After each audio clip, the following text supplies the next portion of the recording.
ইউরোপের ফুটবল শ্রেষ্ঠত্বের মঞ্চে এবার নতুন মৌসুমের প্রথম মহারণ। বাংলাদেশ সময় রাত 1টায় শুরু হবে ম্যাচ। এক পাশে চ্যাম্পিয়ন্স লিগের রাজা প্যারিস সেন্ট জার্মেইন, অন্য পাশে ইউরোপা লিগের চ্যাম্পিয়ন অ্যাস্টন ভিলা।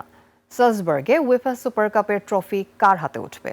শিরোপা ধরে রাখতে মরিয়া পিএসজি, আর 3 দশকের অপেক্ষার পর আরও একটি ট্রফির স্বপ্নে অ্যাস্টন ভিলা। তবে বিশ্বকাপের ধকল আর স্বল্প প্রস্তুতি দুই দলের পথেই বড় চ্যালেঞ্জ। বিস্তারিত জানাচ্ছেন মাহফুজ মুকুল।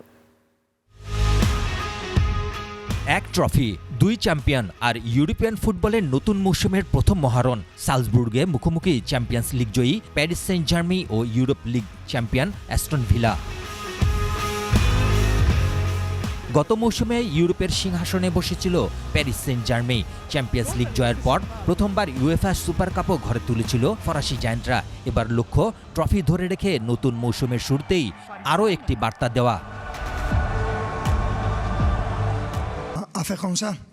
আমরা সবসময় উচ্চাভিলাষী লক্ষ্য নিয়ে এগিয়ে যাই এবং এবারও তার ব্যতিক্রম নয়। মাঠে আমাদের সামর্থ্যের প্রমাণ দিতে হবে, আর অবশ্যই আমরা এই ম্যাচটি জিততে চাই।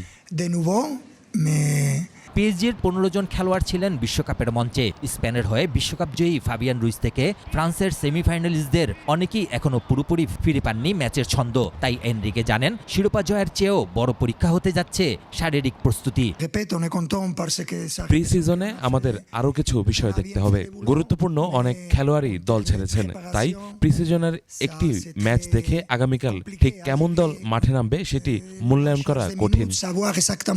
তবে চ্যালেঞ্জ শুধু পিএসজির নয়, ইউরোপা লিগের চ্যাম্পিয়ন অ্যাস্টন ভিলাও এসেছে নতুন স্বপ্ন নিয়ে। 30 বছরের অপেক্ষার অবসান ঘটিয়ে গত মৌসুমে বড় শিরোপা জিতেছে ভিলা। এবার সেই সাফল্যের মুকুটে যোগ করতে চায় আরও একটি ইউরোপিয়ান ট্রফি। আমরা প্রতিটি জায়গায় নিজেদের উন্নত করার চেষ্টা করছি। শেষ পর্যন্ত অবশ্য সবকিছুর প্রমাণ দিতে হয় মাঠে, ফলাফল ও তার পরিণতির মাধ্যমে।